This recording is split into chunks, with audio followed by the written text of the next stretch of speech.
and then we move in with the melody.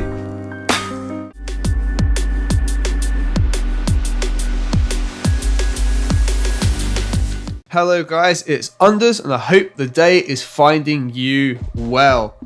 So the last video I put out was just me getting the final process done for the Beat Tape Volume 2, just like effectively mastering it, if you will, just getting everything to sound right and cohesive and work all as one part. And today I just thought I'd throw like 3 or 4, however many come out of the video, like quick tips into a really simple process into beat making. So what I've got here is just the outline 16 bars breakdown for like chorus of a beat using just these 4 elements. So I've got piano up the top, which is coming from Waves Grand Rhapsody. Second one is a bass line that's coming from Waves Slap Bass, Bass Slapper, whatever the hell it was called.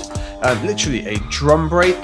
And the drummer from Logic just using the ride. And together that gives us this.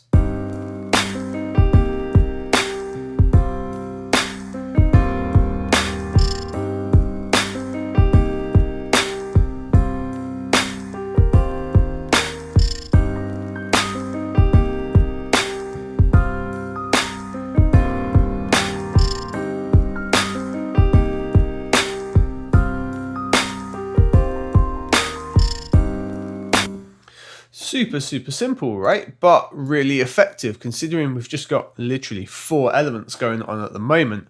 And I'd probably flesh that out. I'd maybe change the snare up and add some transitions and bits, but essentially the foundations are here. This is all we really need and it sounds good. Now, one of the key reasons for that is using a piano. Obviously, you can have really thick, lush sounds that cover a huge spectrum. But equally, we can flip things around really easily. So if we take the first section here where we've got these chords broke down, what it actually is a 4-bar loop. So if I loop this section just here, this actually just repeats in the second lot. You can see that it's just an exact reflection, right?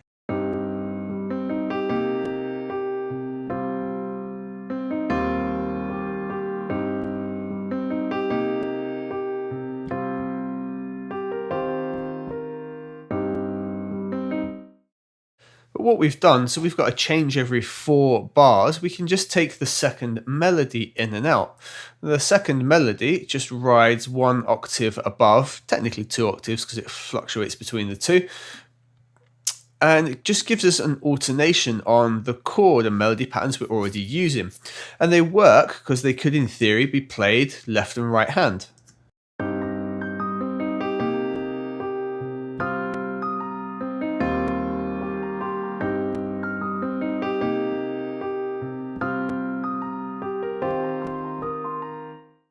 I apologize for the underruns, but for some reason my CPU is going crazy all over the place, even though I don't have anything else running. Doing that just gives us a really quick way. We've figured out these lush 4 bars. And instead of having that repeat over the course of the whole 16 bars, so repeating 4 times, we can just add this second right hand melody on top of it, and it gives us the flip. So when we're playing it back, we've got the whole thing. And when it alternates again and takes the second melody away, it feels like a change. So together, this gives us a nice 16-bar breakdown that's got a change every 4 bars. Really easy technique. Add a little different flavor, but without having to rework a load of chord progressions. Plus, it keeps the rhythm and feel consistent right the way through. And equally, what you can do is completely break it down. And if you want to have a broke down chorus instead of a more hyped up chorus, you can do something like this.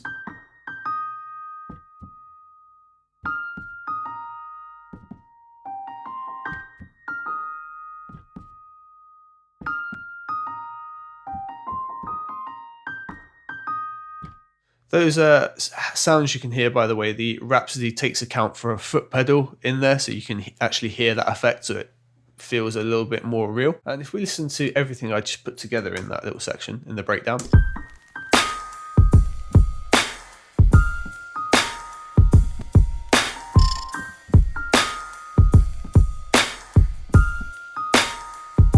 So we've just torn it right down, but I've given loads more to the ride to really fill out and vibe the top end, taking the bass line out completely so we can just let the drums really work.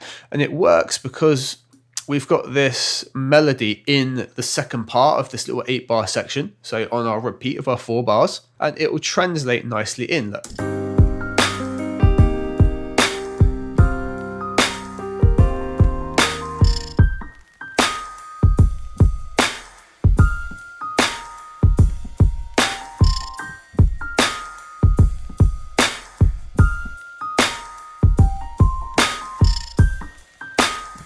Something else you could do is just strip it down slightly and perhaps use the notes we've used for the bass line in there, taking away the chords, but just giving it something else to work with. Depends on what you want to do. Just a really easy way to take what you've got and break it down and make another use out of it. Now, the second really quick and easy tip, if we have a look at the bass line,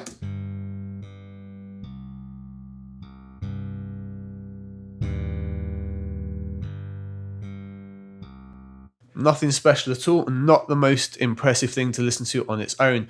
All it's there really doing is giving some body and weight underneath the piano. And the reason we do that and the way that we do that is super, super simple. So if you have a look at the keys we've got here, and then the keys we've got here, you can see that I'm actually just taking off the chord progressions that are on the top and the melody. So what we're just using is the lower keys from the piano. And we're just using the bass there just to add some tones that don't necessarily exist inside the piano. So play the piano and then we'll bring the bass in and we'll just hear how it enforces it.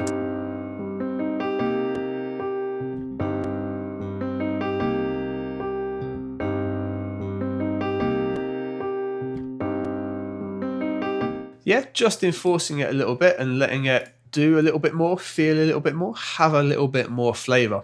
I then wanted to get a sampled feel to this, and these are very pure sounding instruments. I was going to use Wave's vinyl or the isotope free vinyl plugin just to get some noise in there. However, I found this drum break and it's cut up from some vinyl sounds and it gives the noise and pop and crackle of a vinyl track.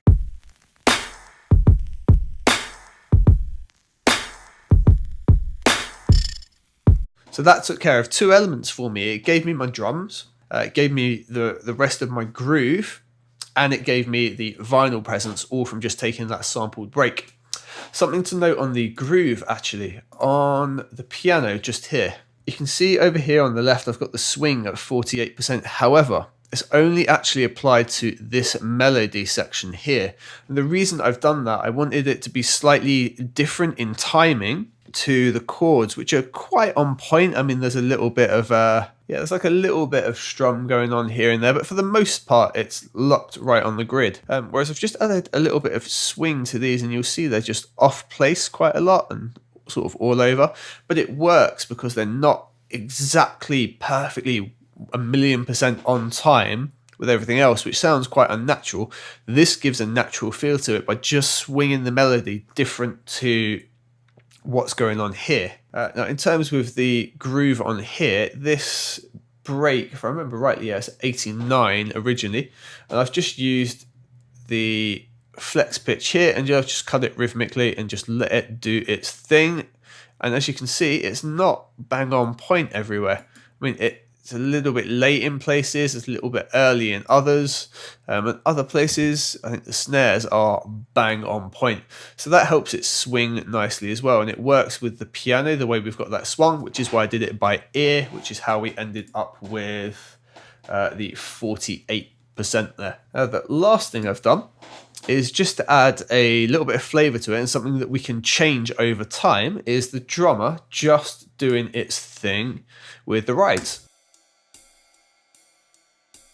And it starts nice and chilled, and then it builds up and gets a little harsher on this one. And that just adds a sonic change that we're sort of aware of that happens at the 8-bar point, but we don't really register it's happened. So we hear it, but we're not saying like it's not such a drastic difference, something new's come in.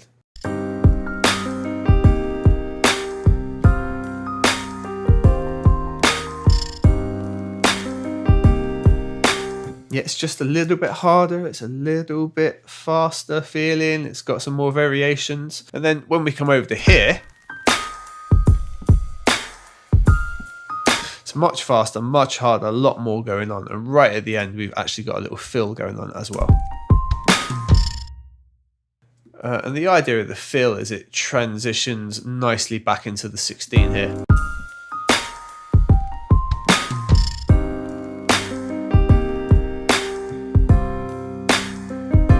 Real quick tip of what I've done on the drums here.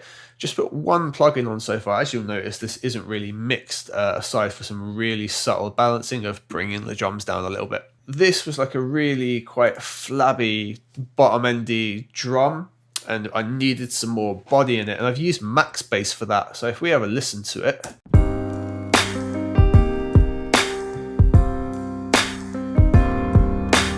yeah, it's real, like, it's still nice. It's got like a real body to it. It's got that sort of 90s sampled vibe. Just wanted a bit more clarity to it and a bit more in it to fill it up. So I've used max bass right up to its maximum frequency, which is 251, just adding a load of harmonics in there, and it brings the whole feel of the drums upwards into that dynamic area rather than right down low. So just have a little A-B with it.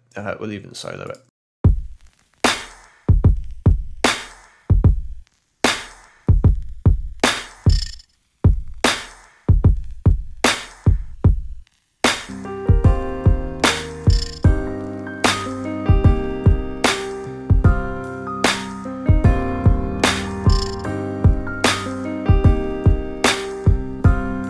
Yeah, such a simple thing, but it brings loads of focus into there.